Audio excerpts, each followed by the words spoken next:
Okay, Robin, welcome to my office, your office. How is your day going? Really great, really interesting. Yeah, we do a lot of client work currently, a lot of clients in panic due to, the current situation, but also some recovered from that, already thinking about what they can do, and even a third group of clients that actually are really want to take their fate in their own hands and actually use this opportunity of people being actually, at home, and employees at home and clients at home, and they're thinking about actually using this as an opportunity. Are you finding that clients are more receptive these days to some of your suggestions? Because, it's been an uphill battle probably for both of us the last three years to push our, in my opinion, innovative ideas. We've been successful, but now I think clients are listening.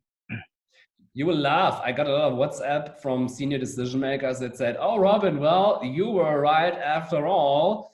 But even though, it's not now time to do the "I told you so" dance or point fingers, that's not the situation. It's serious enough. But I think that will be the effect overall in the industry, that now the innovators, the people that said maybe a signature via computer is a good idea, or an online application system for your policy is not too bad. I know of multi-billion-dollar insurance companies in Central Europe that are producing zero new sales because IT systems are not capable of remote working. That's going to be expensive. So there's a lot there. I literally just had the one client that we've been working on for a while to finalize a document, and he's on holiday, and we needed it by the end of the month, and he pretty much responded that he can't sign it. Now, I think also from a governance perspective, maybe their processes are you have to sign it. So I understand, but it's probably simpler than that. It's probably just that he doesn't know how to digitally sign stuff. Okay, so let's get a little bit of structure here. And there's a lot to talk about. I think we couldn't have chosen a more interesting time to get together. I think it's also a tough time for many, many people. And I just want to say that I am empathetic to the challenges that a lot of people are facing at the moment. And I always believe that when dealing with a big situation, the most important thing is to just do things one thing at a time in the right direction. Because if you try to handle too much, then you're just never going to get anywhere. The most important thing is to say, okay, let's deal with one thing at a time and do that, but not have to think about it the whole time. Do it and do it right and then move on. Now, a lot of people don't ever get to that point. So I think when dealing with a tough situation, just deal with your basic stuff. Yeah, totally. Okay. So the topic of why I wanted to talk is called disrupting the employer-employee structure, the organized collaborative. Now, I think the word disrupting is a whole conversation in and of itself. We can go into that for a while. But I wanted to talk a little bit about the employer-employee structure. Yeah. Really. Now, my take at the moment is that most people are either an employer or an employee.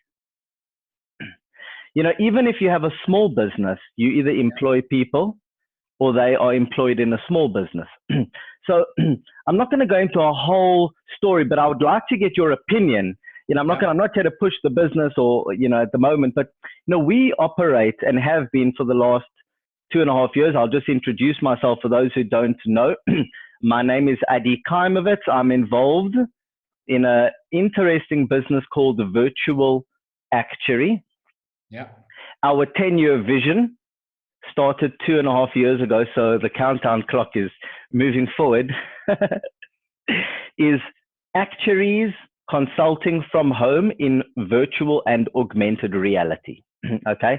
Now, one of the reasons for that was I always believed that to simplify things, traffic was going to get us there.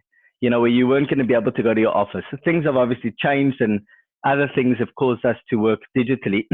But our business operates as an organized collaborative of actuaries. So what that means is that the actuaries are not employed in our boutique business, unlike the other consultancies.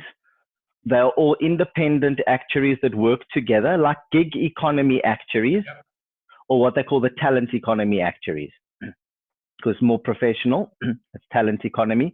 And we work under the shell of the virtual actuary business, and we then work collectively and together to get the big contracts with the big insurers, the banks, the reinsurers.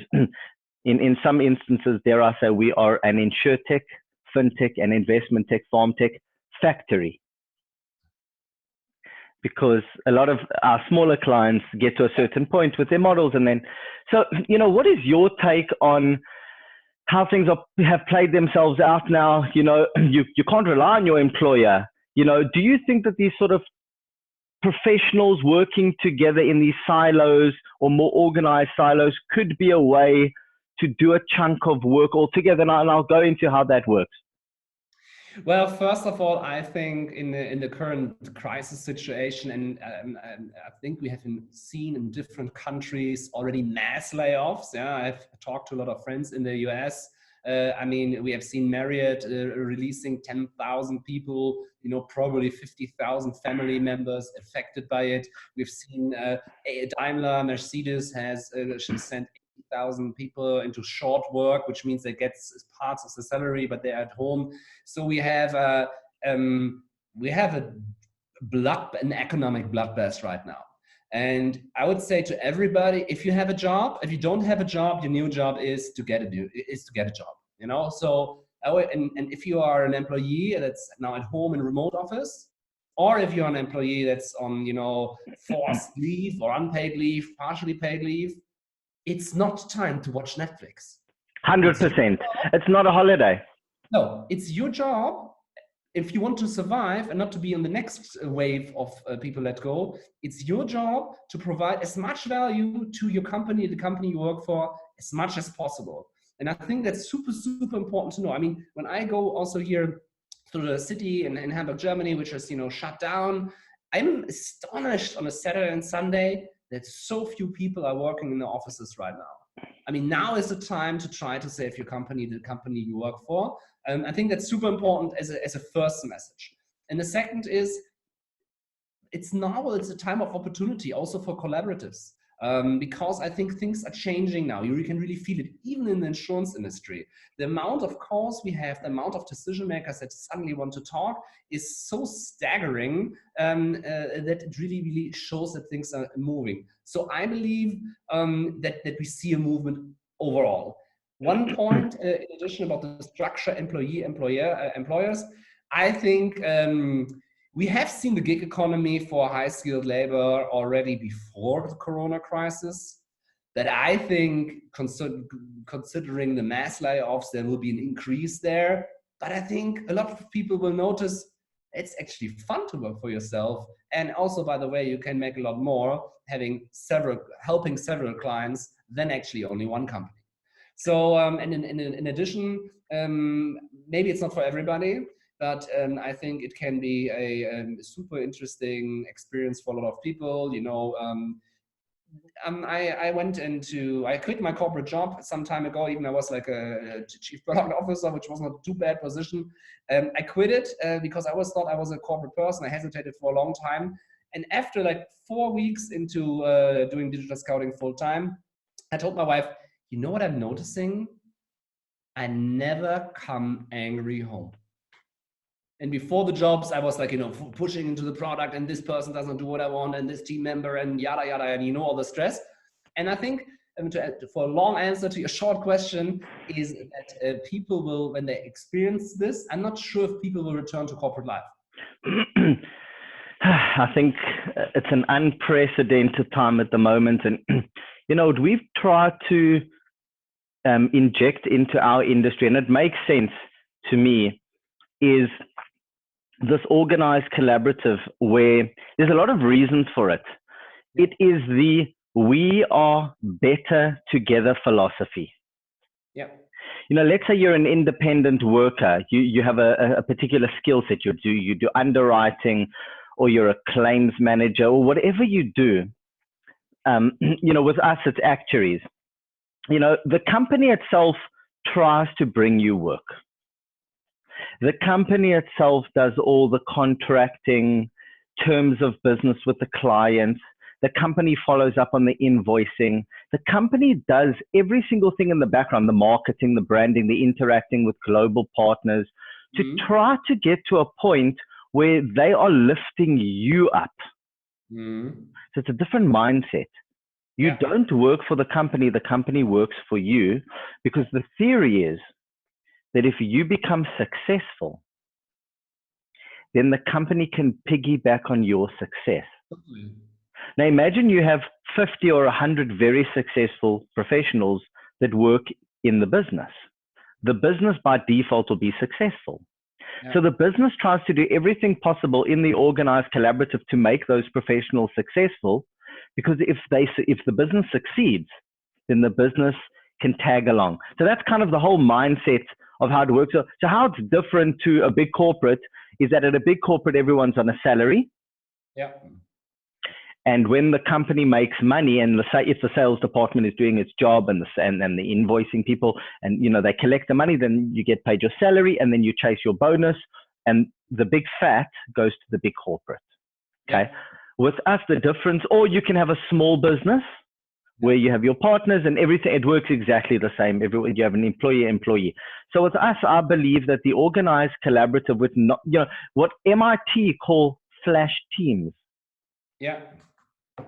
Is the way of the future, because you work together when the big client brings the work in, and the big client would never give a big project. I'm talking massive projects, like really, really big projects that would generally only go to the big four consultancies. They wouldn't give that to an independent alone. Because an independent can only do certain work, and that's it. It's just them. So with us, we work in teams. We have what is known as a peer review system, nurturing system. So the seniors have juniors that work underneath them. Okay. Isn't that actually like a typical partner model of a law firm or consulting company? Identical. It's identical. It's identical. No. So what happens, it's identical. Where imagine you had 10 people working underneath you, and each of them had 5 people working underneath them. It's identical. The workflow is identical. The main difference is there everyone's on a salary, getting a bonus, and they have to manage. With us, the company only takes a 10 to 18% of what the client pays, which means that over 82 or 90% goes to those that do the work. So the senior partners can filter down 20, 30, 40, 50, 20, 15% of what the client is paying down to those that work underneath them. Or they can take 10, 15, 20, 20. So a senior partner with us would be able to make 20, 30, 20, 15, 50, 20, 40, 40, 50 from 10 or 15 clients, and make 6, 7 times what they would at a normal company on a salary. So that's how the whole system works. The peer review nurturing system, where you build up a portfolio. Okay, so this takes us to something that I call the you as a brand. And that's actually why I wanted to chat with you, because you've got that right. And I'd love to get your insight into, now getting that right is difficult, because, if you look at, you have YouTube sensations, 17-year-olds. You can study any MBA you like in the world 5, 8 years ago. And the professor could never have dreamt that a 14-year-old child was able to get YouTube millions of views and make more money than anyone. This is you as a brand. So this is the way that the world is working. Now what would happen normally is a big insurer, the biggest insurer in Germany, I don't know who they are, but Allianz. Okay. Generally, they would say, it's a big project. We want to go to, and then give me 3 names of consultancies. 3 names, any consultancy. McKinsey, BCG, Deloitte. Right. There we go. So we must go to McKinsey, BCG, or Deloitte, of course. Now, what would happen in the past is the big client would choose the company, the consultancy. But what has started happening is that the clients have realized what they really like is Susan, because Susan is the one that's been managing the projects. And what happens when Susan moves to another consultancy? They want to go with Susan and her team because they like the way that she works. So I believe over the last 7, 8 years, 5, 6, 7, 8 years, the clients don't want to go as much to the consultancy because the truth is the same team is not there. Susan's now gone. So the clients now want to choose the you as a brand professional and their team. Because they don't want to go to a particular company because that team's not there. The reliability is not what it used to be as far as certain clients are concerned. They want her because they know she can deliver. She's got the responsibility. The you as a brand movement, the professional gig economy. So what's going to happen, I'll give you an example. Let's say you worked at a McKinsey or a Bain or one of those companies, but you broke away. Yeah. Now the clients want to come to you for this advice. They don't care what your brand, they don't need the big corporate brand. In fact, they don't want the unnecessary expenditure. They want the knowledge. They want the professionalism. So you have to be organized. They want the professionalism, but they want you as a brand to do the work. So this is where the world is going, in my opinion. We looked at virtual consulting. I think we're all working virtually, and I believe we were then right. Okay. Now it's going to move more into you as a brand, as a professional. Now there's a lot of different types of professionals.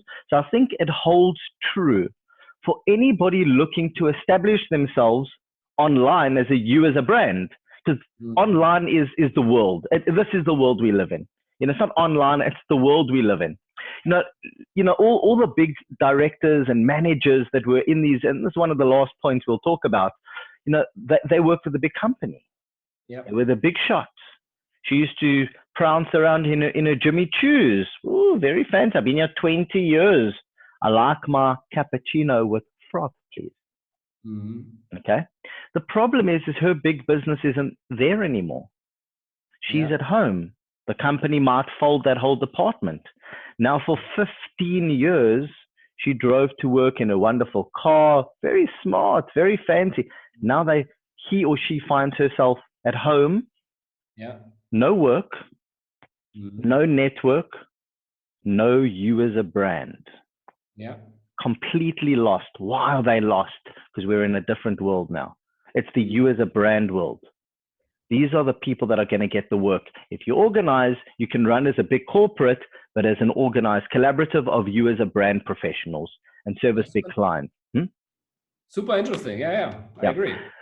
So now my question to you is, and then I'll talk a little bit more about the you as a brand goes deeper as well, because it talks about lifestyle. Are you eating healthy? How do you present? How do you communicate? It's not just, you can't fool people. The you as a brand is deeper than just your work experience. The great thing is, when I really love the idea of you cannot fool people.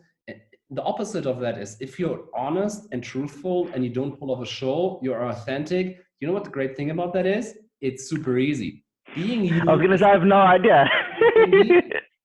And the funny thing is, in our case, thousands of insurers and banks of potential clients. If there are 5 that don't like me because I talk about soccer all the time, or they don't like me because of, I don't know, whatever, it's fine. There are other people you can work with. And I think that's the great thing. It's easy to be authentic because it's you. I mean, in my view. Wonderful. I couldn't agree more. And so, I guess if you were going to go through 4 phases, not to bombard you out of the blue, if you were going to go through 4 phases of how somebody would go from zero, from starting out of a you as a brand person, to have a presence, to build it up, to get to the Insurtech Top 50, which is a list that I've been pushing very, very hard to get onto. Are you listening, what's it? The CIB people, Insurtech top 50. What's wrong with you? How many articles and awards do we need to win to get onto that list? Forget about it. So if you were going to go through 4 phases of you as a brand to allow people to understand how do you get started and how do you build up you as a brand, networking, etc., what would you say those 4 phases are? Well, the first phase is the decision to wanting to do it.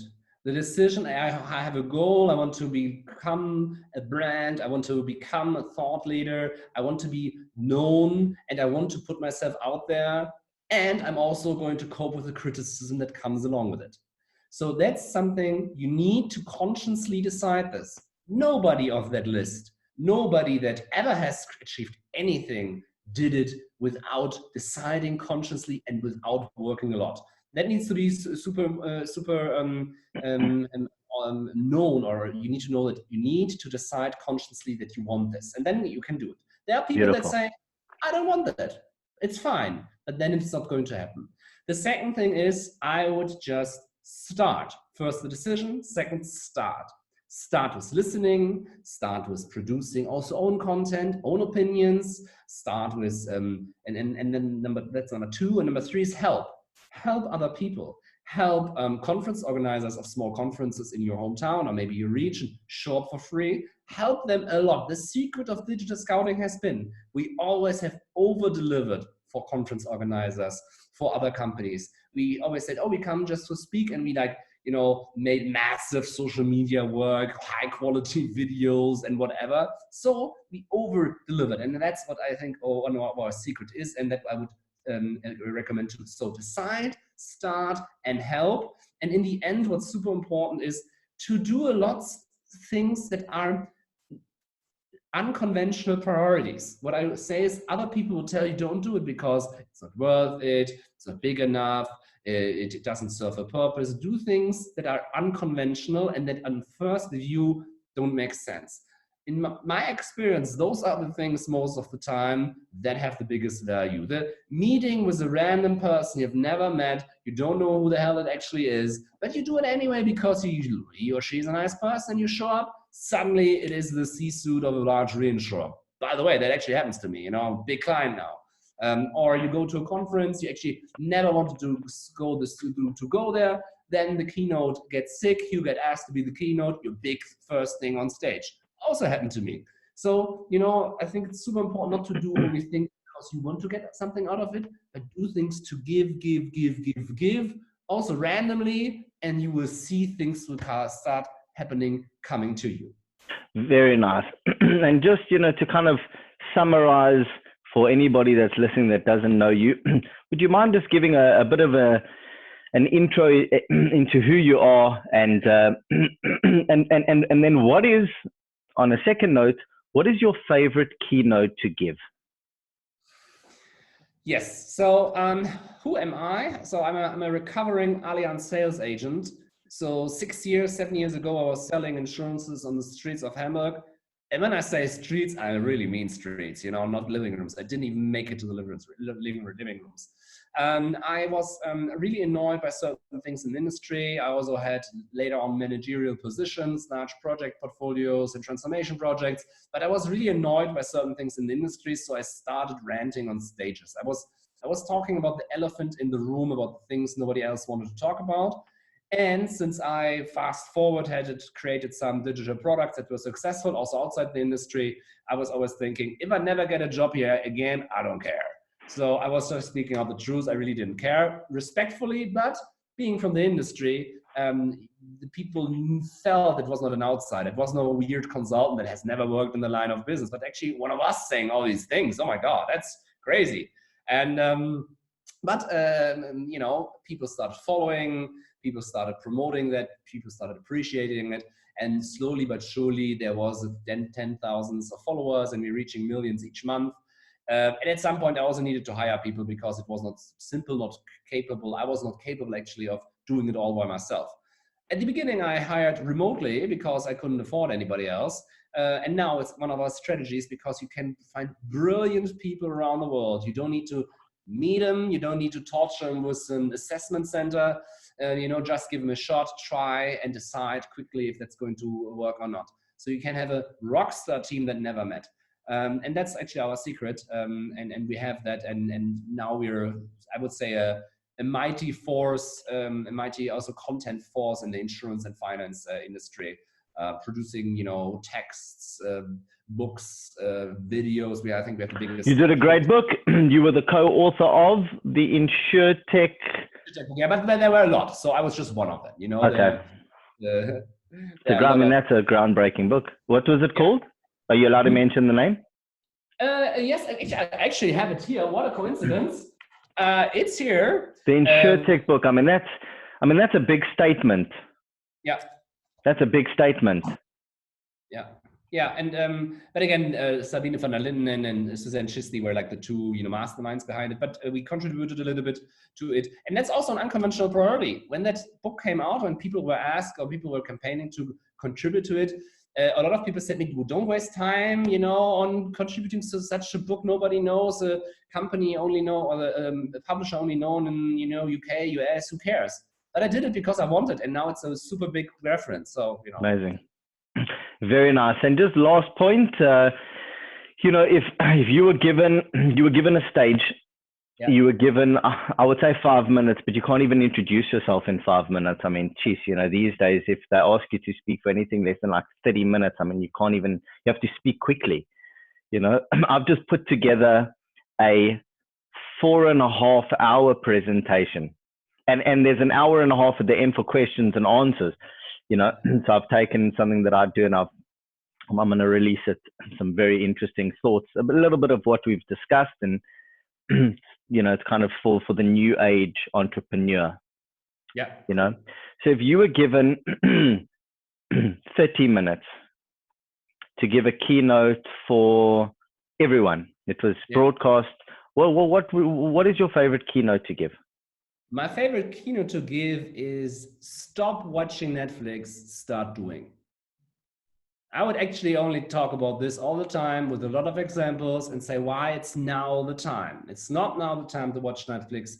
It's a time for massive action, if you have goals, if you are happy how you are, if you do not mind losing your job, if you don't want to progress, that's fine. That's right. Be happy. That's okay. But if you want to achieve something, it's now the time for massive action.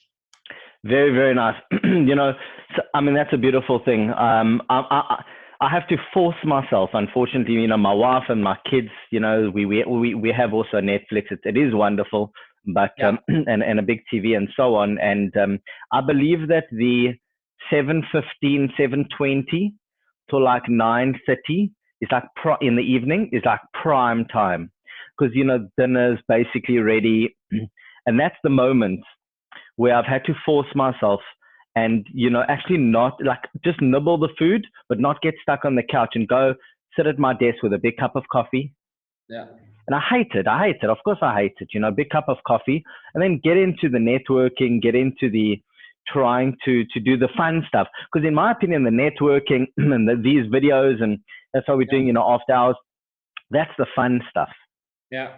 You can't just do the fun stuff the whole time. You have to do it in your spare time. During the day, you're dealing with clients, you're dealing with projects, you're doing invoicing, and so on. So that's the key time to push yourself and so on. Also, excuse me, one of the things I wanted to mention, which I forgot, which I think is a very important point, because a lot of people will understand it. When we talk about, and this is the last thing I'm going to say, and then we'll just say our goodbyes. When we talk about the organized gig economy, I'll give you a perfect example, which I haven't seen it. Imagine you and 15 colleagues wanted to go away for 2 weeks on a working excursion, 2 weeks, 7 different locations. Now, under normal circumstances, you'd phone a travel agent, set it up for us. But imagine you could phone Uber and you said, there's 15 of my colleagues, this is our itinerary. Yeah. And you make sure that all the transport is taken care of, and we'll just get one bill at the end. Yeah. You see how you would take the Uber drivers in an organized way and allow them to have a big 2-week project across different locations. Yeah. for one purpose in the gig economy type scenario. Cool. That's exactly what I'm talking about when we talk about the organized collaborative economy. That's how it would work. That's like a very simple example of like how that would work. So it's like a take home for people to think about, that would actually be quite good. And that can be, across all industries, engineers, accountants, lawyers, possibly actuaries. We obviously have actuaries, and that's our business, actuaries, virtual actuaries. Although they used to work inside the client's office a lot as well, but now more so digitally, of course. So just want to thank you, Robin, for having the conversation. I could talk shop for a long time. My wife says I don't shut up. But there's only one group of people that really intimidates me. That's actuaries. So because they're so smart and they know all the formulas and that. So thank you very much for your time and sharing also your insights into what you have been up to. And I don't want to take any more of your time for today. Your day starts. My day is about to end. So thank you very much. And don't be a stranger and stay healthy. Thank you. And hold on, one last thing. I would like to invite you to a 3 and 3. We'll do it in writing. This is 3 questions and 3 answers. Not right now. I'll email them to you. I will ask you 3 questions. And you will ask me 3 questions. Happy to. And then I will get your answers. I'm not sure what those questions are. It's called the 3 and 3. I'd like to invite you. And I'd just be curious to hear what your thoughts are. Okay. All right. Thank you very much. Take care, Robin. All the best. Cheerio. Bye.